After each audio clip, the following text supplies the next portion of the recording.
Bonjour à tous, bienvenue pour cette analyse mensuelle des 40 valeurs du CAC. Nous sommes aujourd'hui le lundi 29 juillet, jour où j'enregistre ce focus. Alors je vous précise que, vous le savez, nous sommes dans la saison des trimestriels et pas mal de valeurs ont commencé à publier ou vont publier dans les séances à venir. On aura notamment des choses comme Legrand ou Schneider mercredi 31 juillet, donc voilà, prenez en compte la chose pour d'éventuels ajustements en gap post-publication. Alors on rentre tout de suite dans le vif du sujet avec la première valeur, en l'occurrence ici, Accor, que l'on affiche. Le titre reste en consolidation sous pression, toujours sous les 40 euros. Vous voyez la petite flèche rouge que j'ai illustrée ici. On retrace plus que, en tout cas, ce que j'avais en tête initialement en comblement, vous voyez, de ce gap qui avait été ouvert en février.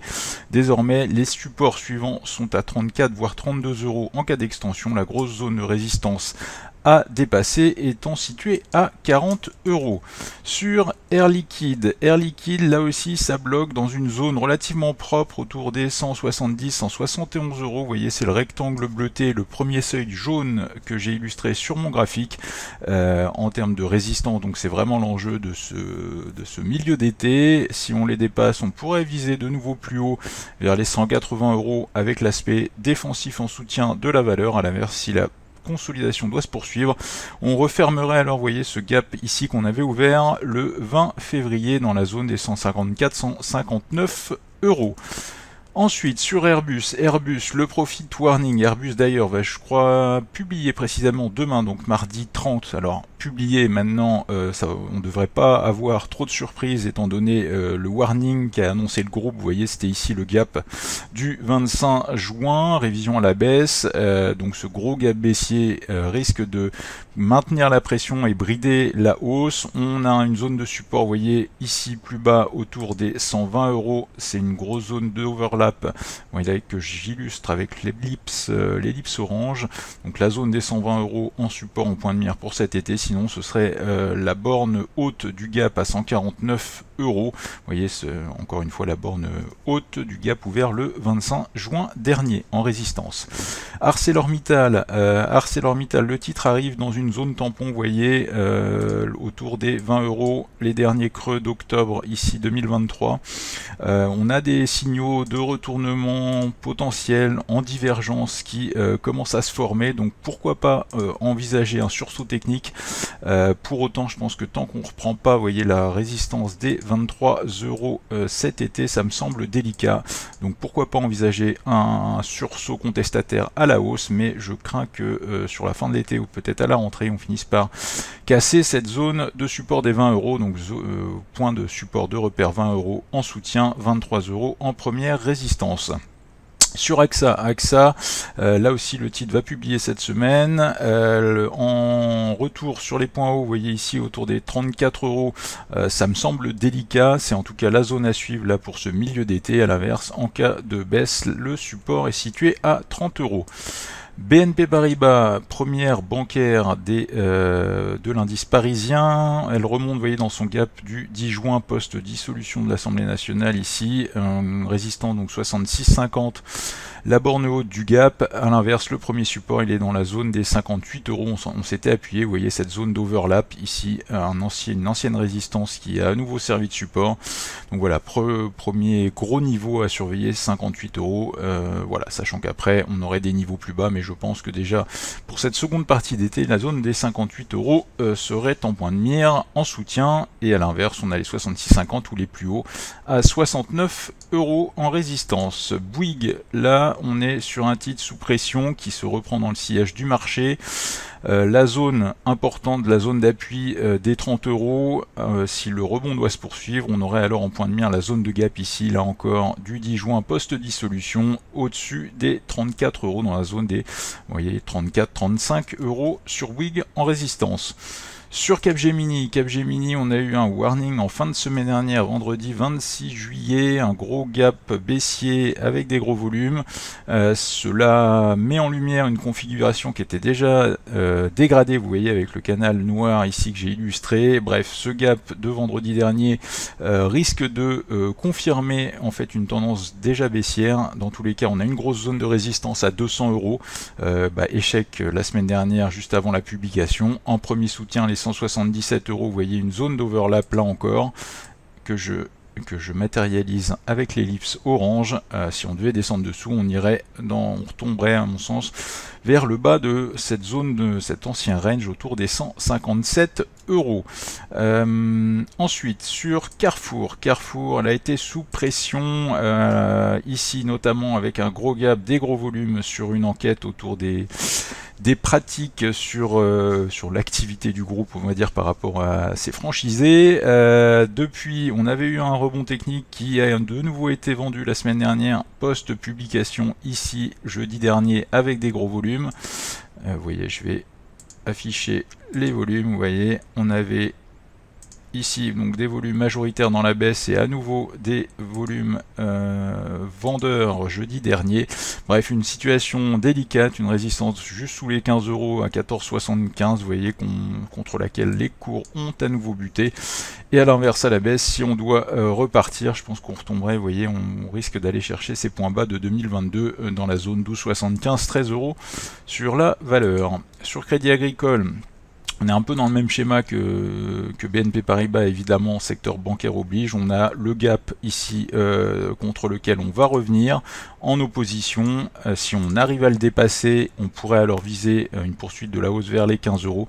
Mais j'ai peur que ça s'essouffle, moi personnellement, sur la seconde partie de l'été, dans cette zone, sous les plus hauts annuels en support. Ici, un retour possible vers les 12,50. Vous voyez, c'est le point de contact avec la ligne de tendance ascendante que vous voyez ici en pointillé noir sur la valeur.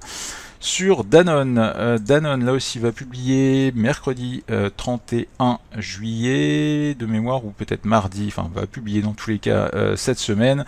Donc attention aux éventuels décalages qui sont monnaie courante en gap haussier ou baissier cette saison des trimestriels de l'été 2024. Quoi qu'il en soit, sur Danone, grosse résistance dans la zone des 60 €. Vous voyez, elle est très propre, très nette, le rectangle bleuté ici avec le seuil jaune. À l'inverse, à la baisse, le support il est à 55 €. Mais vous voyez cette phase de compression de volatilité ici que je matérialise avec l'ellipse orange. Je pense que ça va donner lieu à une phase impulsive. Quand on sort comme ça de phase relativement neutre ou à faible volatilité, c'est souvent pour avoir des mouvements impulsifs, et selon moi, la publication risque de catalyser la chose. Sur Dassault Systèmes, le titre a été sous pression, là aussi en cause, un warning en début de mois ici avec le gap ici, à nouveau des gros volumes qui restent majoritaires. On est un petit peu dans une zone clé sur le moyen terme. Vous voyez la zone des 32,75, 33 € ici, le rectangle bleuté, le seuil rouge. Si on se reprend, si ça tient, on peut dans le meilleur des cas envisager un rebond vers les 40 €, mais personnellement je crains que ce seuil finisse par céder, peut-être le mois prochain, donc peut-être en août, selon moi. Sur Edenred, tendance baissière, un titre qui est baissier depuis plusieurs semaines, même plusieurs mois maintenant, illustré avec ce canal noir que vous voyez, une résistance dans le haut de canal à 43 €, premier support sur les 35 € dont on s'est approché. Vous voyez, 35 € c'était les points bas de 2022, on s'en est approché, mais là aussi je pense qu'on est toujours, enfin c'est pas je pense, c'est on est toujours dans une tendance baissière, et je crains que ce seuil finisse là aussi par céder dans les semaines à venir. Engie, une relative neutralité avec des zones relativement propres et claires autour des 13 € en support, le rectangle bleuté, le seuil rouge, et à l'inverse à la hausse la zone des plus hauts autour des 15,50 €. Sur EssilorLuxottica, on a eu pas mal de volatilité dernièrement sur les diverses annonces. La dernière en date, c'est la publication de vendredi dernier qui a été accueillie dans de bons volumes avec un titre qui, grâce à son statut défensif notamment, parvient à raccrocher ses plus hauts. Donc selon moi, c'est de bon augure pour la suite de l'été.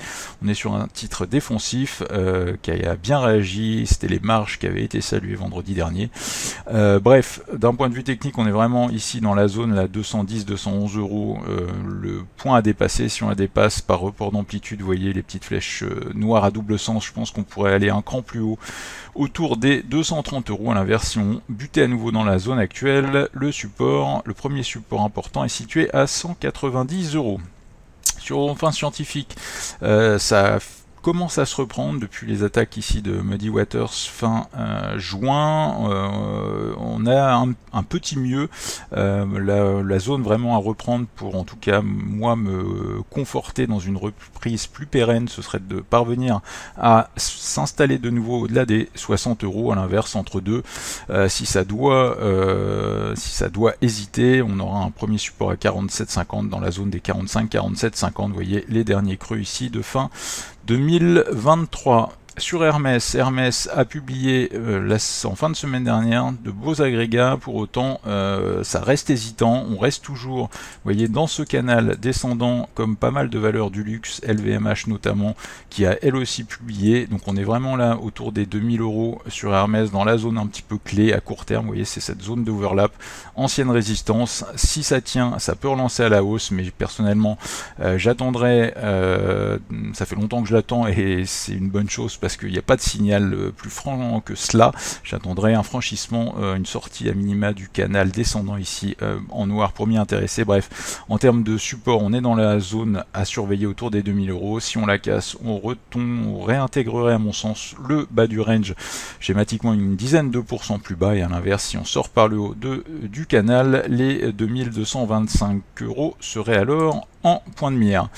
Sur Kering, c'est la plus faible des valeurs du luxe. Elle est baissière, elle est vendue avec des volumes depuis plusieurs mois maintenant. À chaque publication, vous voyez ici, ça avait été le cas avec l'ellipse, le gros gap en mars dernier. Bref, ça a de nouveau été le cas la semaine dernière. On est sur un titre très faible, une tendance baissière. Il n'y a pas de support à court terme avant les 250 euros.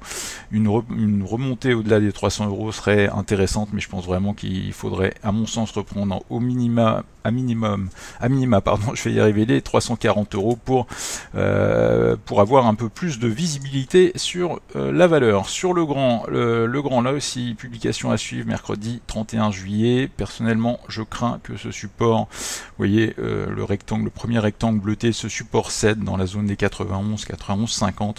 Je pense que si ça cède, ça pourrait aller vite, parce qu'on a comme ça des zones très propres. Quand on a des zones très propres, généralement quand on les casse, ça va vite. Et sachant que la zone très propre en dessous serait située à 87 euros. A l'inverse, en cas de réaction favorable, il faudrait reprendre les 100 euros pour avoir du mieux.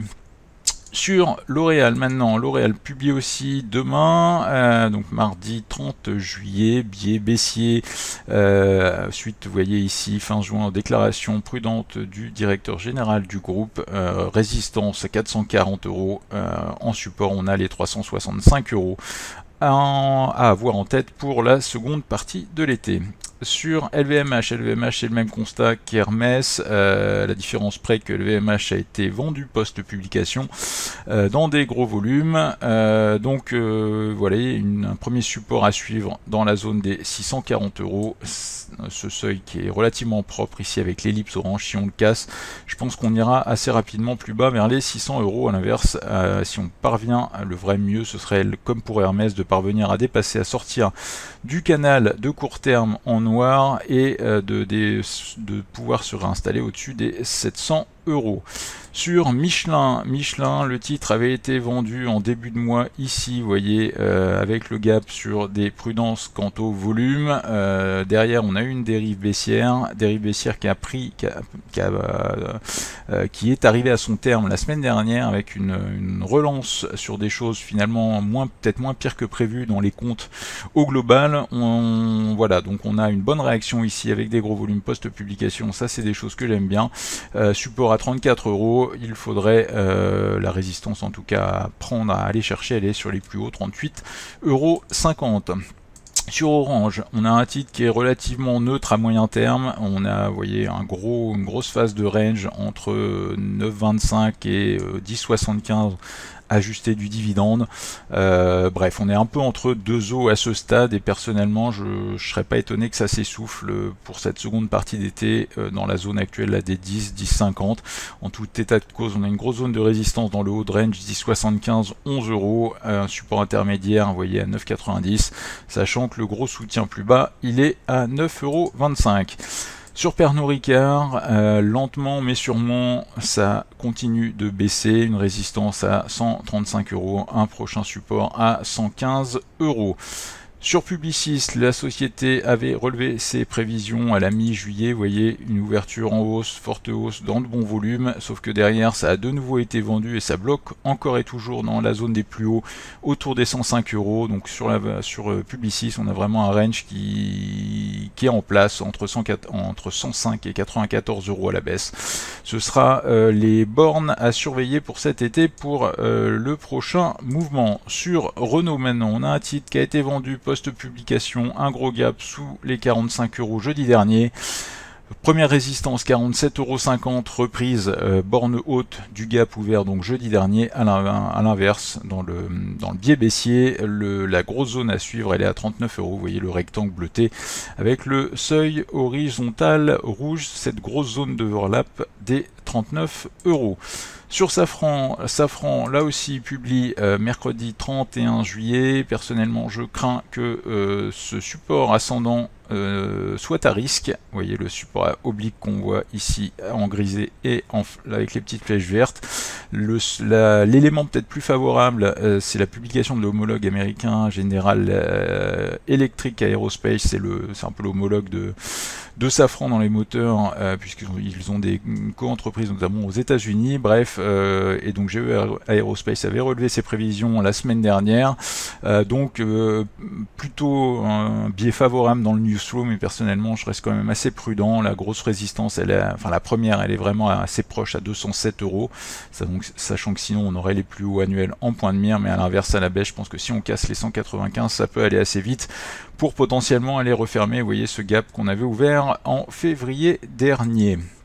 Sur Saint-Gobain, une réaction favorable post-publication vendredi dernier, même si tous les agrégats de la publication ne sont pas, à mon sens en tout cas, si engageants que cela. Donc un gap haussier que personnellement je n'achèterai pas.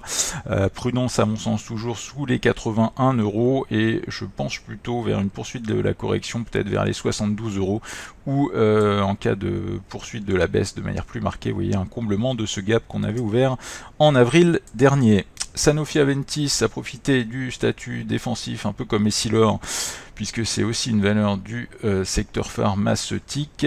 Vous voyez, donc elle s'est repris, des bons volumes dans la hausse. Je pense qu'on peut, avec une petite inertie, repasser, aller chercher, vous voyez, les plus hauts autour des 100 €, voire les dépasser. Le premier support, il est à 90 € en cas de correction. Schneider Electric, là aussi, comme je vous le disais sur Safran ou Legrand, ça publie mercredi 31 juillet.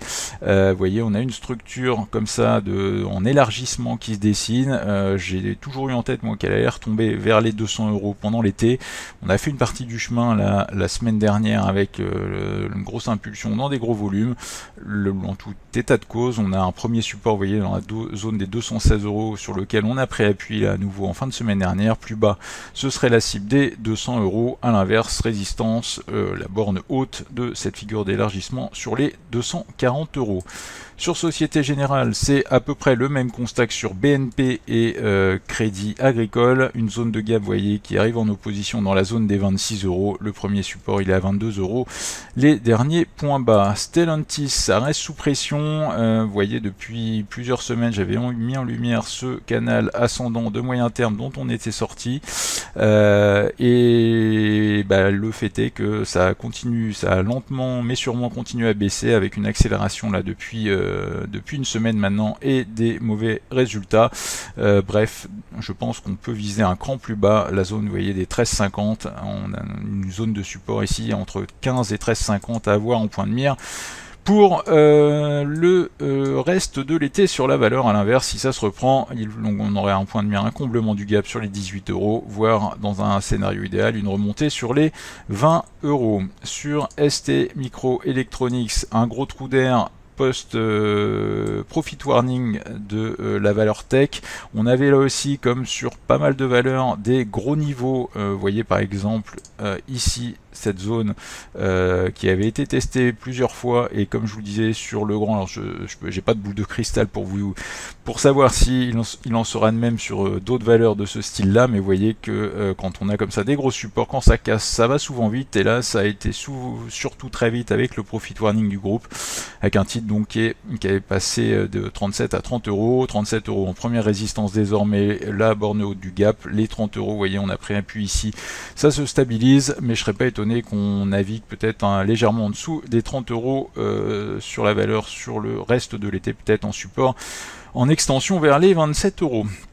Téléperformance, ça se stabilise, y a pas, voilà, on a une reprise technique, un rebond technique qui se poursuit, une résistance à 120 euros, un premier support en overlap à 92 euros à surveiller pour cet été. Thales, c'est pareil, sous pression post-publication, l'impulsion ici c'était mardi 23 juillet, des gros volumes dans la baisse. À mon sens, je pense qu'on risque d'avoir une dérive vers les 130 euros, alors sauf évidemment embrasement dans le géopolitique et regain de force du secteur de la défense, ce qui n'est pas impossible maintenant en termes de support. Je pense que c'est vraiment la grosse zone à suivre, et à l'inverse, en résistance, les 160 euros seraient à reprendre. Sur Total Energy, on a pris appui sur un support intermédiaire, vous voyez, des 60 euros. Je pense que s'il casse, on risque d'aller plus bas vers les 57 euros. À l'inverse, à la hausse, la résistance elle est située à 66 euros.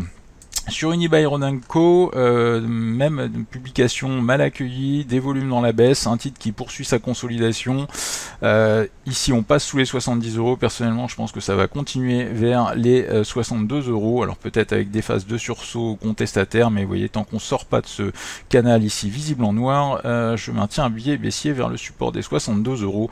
La grosse résistance elle est à 77,50, à la hausse, vous voyez, c'est la reprise des derniers points hauts à avoir en tête. Sur Veolia Environnement, là aussi publication à suivre, je crois que c'est en fin de semaine, début août, je crois que c'est le 1er ou le 2 août.